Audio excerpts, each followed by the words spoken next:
ain't working. Guess what? Sitting around on your thumbs doing nothing doesn't work. There are people out there that'll tell you, don't go out and try to find business. That's unethical. Finding business? What in the world? Guess what? That's very ethical. We got to stay ethical in how we do it. But going out and talking to people about getting business, because this is your livelihood. You have dreams, right? You have things you want to do with your life.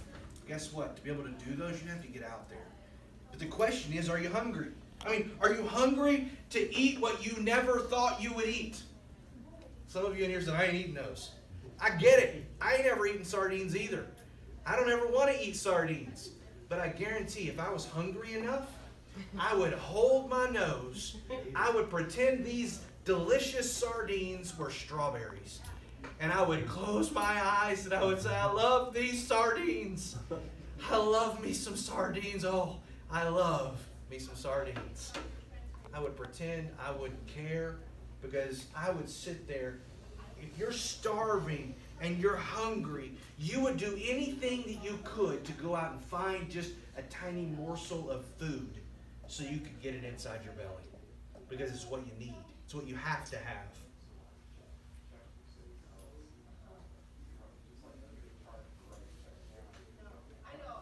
Search wouldn't end until you found the food and you ate it, even if it were sardines.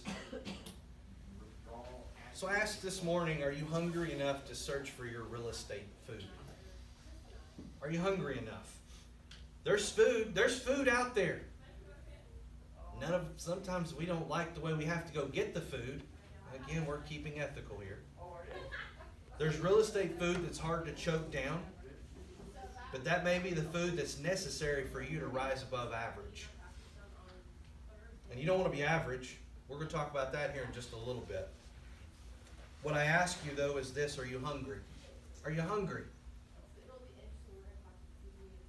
Because it's going to take that hunger to win the seller. Now, obviously, you wouldn't eat food that would kill you. So, again, let's stay ethical, and let's not eat any real estate food that would kill your career. Okay? Are you hungry enough, though, to practice every day? I really liked what Mr. Washington told Les Brown. He said, it's better to be prepared for an opportunity and not have one than to have an opportunity and not be prepared. You want to win the seller? Then you better be prepared for when the seller comes to you with an opportunity. How many no's will you take before you receive your yes? Are you hungry enough to keep getting a no until you do receive a yes? When I first got back into real estate in 2016, I remember working for what I say is 90 days. It was a long time. It had to be at least 3 months. Calling people every day, meeting people, trying to get business, and nothing was happening. Nothing. I mean, every person I talked to is no, not now, no, don't call me again, no. That's hard to take. It is hard to take. I don't have this thick skin. Although it may seem like I have thick skin because I'm willing to do it, I just have to look past it because I know that I'm hungry enough to find the business. That I am one no away from my yes. Kept calling, and finally, I got a for sub owner to say yes. I went out and visited with them, talked to them, told them what I was doing. I want to tell you something. A side note here. You see, I'm in a vest. I'm in jeans. I used to wear pants, like the khakis or dress pants.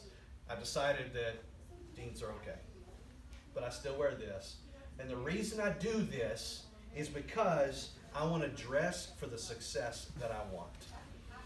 I want people to see me as a success. When people were telling me no, I was still dressing as though everyone was telling me yes. Maybe polos and golf shirts and stuff like that's what you want to wear. There's nothing wrong with that, okay? I wear this because I want people, when they see me, to see a success. When I get in front of that seller, I don't want them to go, did this guy just come from the golf course because he had nothing going on? I want them to look at me and say, this guy has a business that he's working. Even if I got nothing. I want them to believe I know what's going on. And so part of that is in your look. You can find nice clothes that don't cost an arm and a leg. You can find nice clothes that cost an arm and a leg. It's your choice. If you don't have any money and nothing going on, I'd say choose the first. But you can. So the question is, are you hungry enough? So I went in and met with these sellers, and I was up against an agent that was, I don't know who they were, they didn't tell me their name, but they said they were a mega agent, had a lot of business going on. Inside, I'm thinking, oh, crud. What do I have to compete with this? Except a fancy looking listing presentation that I'd made and nice clothes and time. And so I went after them. I didn't care about that other agent. I sold myself as best I could.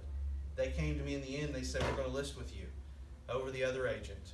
And one of the reasons we're going to do it, one, we liked everything you told us, and the other, we like the fact that we think you'll have time to sell our house. So something to learn from that is that even though you may not have a lot of business going right now, that doesn't mean a seller's going to tell you no. You have a lot to offer a seller, okay? I also remember when I first got into real estate, again, I was hungry, but I did not have the money. So I did what I call sweat equity. There's sweat equity and there's check equity. That means you got the money to spend, that's the check equity. You ain't got no money to spend, so you're gonna get out there and sweat it and make it happen. So when I get in front of a seller, that was one of the things I would tell. I wouldn't say sweat equity, I wouldn't use those terms with them, but I would get in front of them and I would say, I am going to be doing all of this for you. I am going to be pushing this. You're not going to have somebody that's going to push harder than me. And they would believe it. I believed it because I'm going to.